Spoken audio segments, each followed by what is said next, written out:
Alien encounters, सच या वहम। जून 2021 में यूएस गवर्नमेंट ने यूएफओ यानी अनआइडेंटिफाइड फ्लाइंग ऑब्जेक्ट्स पर एक काफी वक्त से इंतजार की जा रही रिपोर्ट को पब्लिश किया।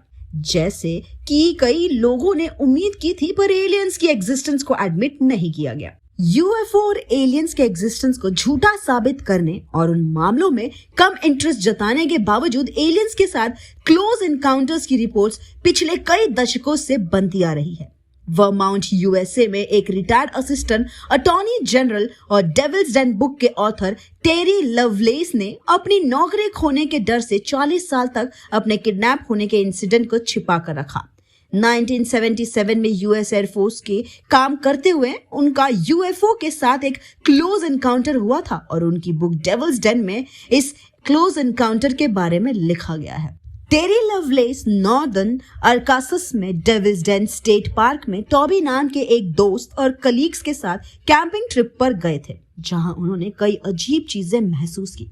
उस वक्त वो दोनों एक आग के पास बैठे थे और चारों ओर से उनके कानों में झिंगुरों की भगभनाने की आवाज आ रही थी, तो कभी मेढकों के शोर की आवाज।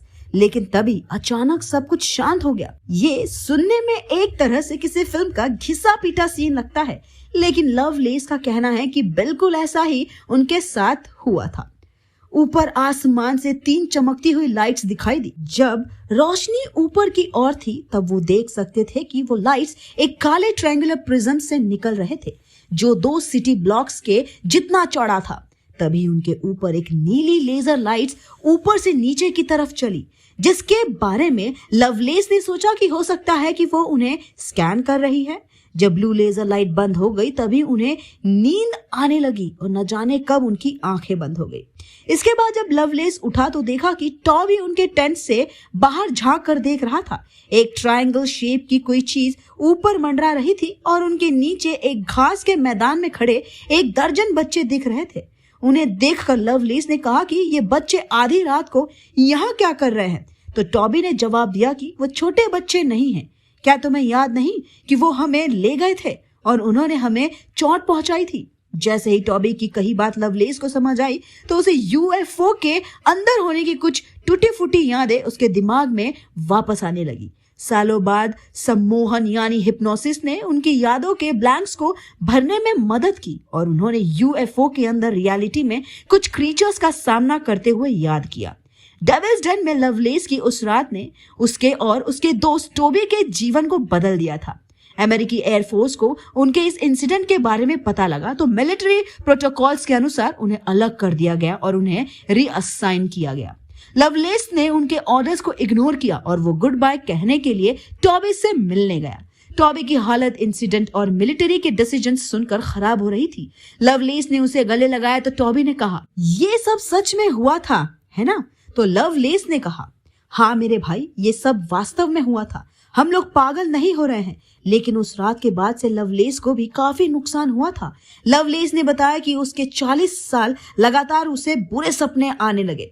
उसे अभी भी खुले मैदान को पार करने से डर लगता है और वो अभी भी रात को लाइट्स ऑन करके रखता है और बगल में एक बंदूक के साथ सोता है। लेकिन वो यूएस गवर्नमेंट, मिलिट्री और ओबामा से मिली एक्नॉलेजमेंट से सही महसूस करते हैं।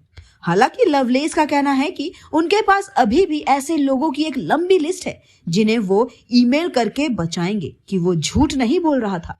कुछ लोगों के लिए फैक्ट ये है कि पेंटागन, जो कि यूएस डिपार्टमेंट ऑफ डिफेंस का हेडक्वार्टर है, जिन्होंने फाइनली ये एडमिट किया कि वो ऑब्जेक्ट्स के बिहेवियर का क्लियर एक्सप्लेनेशन नहीं दे सकते हैं। लेकिन 73 साल के पीसी एलन गॉडफ्रे के साथ जो हुआ उससे उनका विश्वास यूएफओ पर पक्का हो गया। नवंबर 1980 में वेस्ट यॉर्कशायर की एक शाम में Godfrey Tom modern housing estate में भागी हुई गायों के झुंड का पीछा कर रहे थे। लेकिन उस शाम को उन्हें गायों के बजाय एक बड़ा उड़ता हुआ हीरा मिल गया, जिसने उसकी जिंदगी की दिशा ही बदल दी। इस यूएफओ के साथ गॉडफ्रे का क्लोज एनकाउंटर दुनिया भर में वायरल हो गया। ओल्डहम में जन्मे और पले बड़े गॉडफ्रे, जो सेना से लंबे समय से रिटायर्ड है, लेकिन अभी भी उस रात की घटनाएं उन्हें अच्छे से याद है। उस रात जब वो एक अजीबोगरीब वस्तु के साथ आमने सामने आ गए थे, एक डायमंड शेप एयरक्राफ्ट जो जमीन से 5 फीट ऊपर उड़ रहा था और साथ में लगातार स्पिन भी कर रहा था। गॉडफ्रे के पास बेहोश होने से पहले अपने नोट पैड पर यूएफओ को स्केच बनाने का ही समय था। जैसे ही वो होश में आया तो उसने देखा कि वो अपनी सेम कार में बैठा था और वो यूएफओ चला गया था। गॉडफ्रे का कार से बाहर निकलना, सड़क के सरफेस को देखना जिस पर यूएफओ के निशान छपे हुए थे, यूएफओ के तेज स्पिनिंग ने सूखी पत्तियां, टहनियों से पतझड़ मौसम जैसी सीनरी बना दी थी। अपने इस एनकाउंटर के बाद उनके पास डिफेंस मिनिस्ट्री एक रशियन साइंटिस्ट की तरफ से लेटर और दुनिया की मीडिया मिलने आई थी। उन्होंने इस एनकाउंटर की यादों को उजागर करने के लिए हिप्नोसिस का भी इस्तेमाल किया।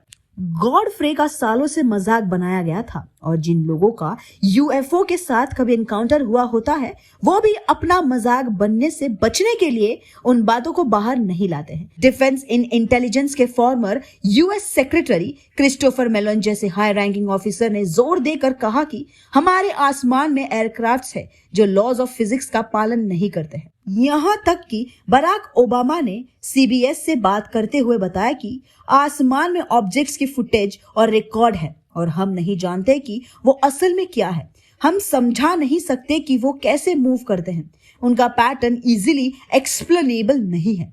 और जब एब्डक्शन की इस तरह की कहानियां की बात आती है तो लोग कहेंगे कि ये एनकाउंटर्स या तो धोखाधड़ी या फिर कोई सपना या फिर मन का वहम है। क्रिस्टोफर फ्रेंच लंदन यूनिवर्सिटी में गोल्ड स्मिथ में साइकोलॉजी के प्रोफेसर ने इस पर सालों से पढ़ाई और रिसर्च करते हुए बताया कि इन कहानियों में से कई का कारण स्लीप पैरालिसिस हो सकता है। प्रोफेसर एक्सप्लेन करते हुए कहते हैं कि कुछ मामलों में हमें सेम सिम्टम्स मिलते हैं, जैसे आसपास किसी की प्रेजेंस को फील करना। कई बार स्ट्रॉन्ग फीलिंग्स आती है कि आपके साथ कमरे में कुछ है। इसके आगे हेलोसिनेशन को ऐड करते हुए कहा कि कई बार कमरे के चारों ओर घूमती हुई अजीब रोशनी या अजीब फिगर्स या लोगों की परछाई भी देख सकते हैं। लेकिन ये सब सिम्टम्स गॉडफ्रे की कहानी के लिए फिट नहीं बैठते हैं। वो उस समय गाड़ी चला रहा था और ड्यूटी पर था। इस पर प्रोफेसर कहते हैं कि एलन गॉडफ्रे के मामले में वो स्लीप डिप्राइव्ड यानी काफी लंबे समय से सोए ना पाने, या हो सकता है कि क्योंकि वो ड्यूटी पर थे तो हो सकता है कि इसी वजह से वो सो ना पाए हो।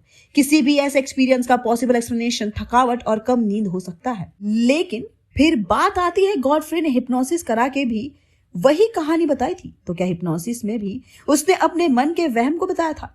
इस पर प्रोफेसर ने कहा कि हिप्नोटिज्म एक ऐसी चीज है जो झूठी यादों को जनरेट करने वाले बेस्ट तरीकों में से एक है। तो अगर आप हिप्नोटिक रिग्रेशन करते हैं और उम्मीद करते हैं कि आप एलियन एनकाउंटर का सच जान सके, तो मोस्ट प्रोबेबली हिप्नोटिक आपको नहीं, मेमोरीज क्रिएट करके देगा जो आप चाहेंगे। लेकिन डिफेंस मिनिस्ट्री के एक former UFO investigator Nick Pope इन बातों पर विश्वास नहीं करते हैं और मानते हैं कि गॉडफ्रे ने जो देखा वो सच है। निक को लगता है कि लोग हेलुसिनेट करते हैं, लेकिन वो या तो मानसिक बीमारी की वजह से होते हैं, और गॉडफ्रे उस वक्त ड्यूटी पर था तो ऑब्वियसली मेंटली स्टेबल था और इसलिए वो सारे एक्सप्लेनेशंस यहाँ लागू नहीं हो सकते। और दुनिया में सब लोग काम करते हैं, थकते भी हैं, लेकिन कुछ ऐसे लोग हैं जो कहते हैं कि उन्होंने एलियंस या यूएफओ या स्पेस शिप्स को देखा है। निक आगे कहते हैं कि वो ये नहीं कह रहे कि वो मानते हैं कि ये सचमुच सच है कि ये विदेशी स्पेसशिप है। वो सिर्फ इतना कहना चाहते हैं कि कम से कम इन लोगों को जिन्हें पहले झूठा बताया जाता था उन्हें सुनवाई दी जानी चाहिए। हर कोई ये कह देता है कि ये लोग अटेंशन और फेम के लिए ऐसी कहानियां बना रहे हैं, लेकिन मैं इतना कहूंगा, क्या फेम, क्या पॉपुलैरिटी यूएफओ कम्युनिटी के बाहर कौन एलन ग्राफेड या टेरी लवलेस के बारे में जानता है? तो एलियंस एनकाउंटर की ऐसी कहानी हमें क्रिश 4 में भी देखने को मिल सकती है। कहानी पसंद आए तो लाइक, शेयर और कमेंट जरूर करें।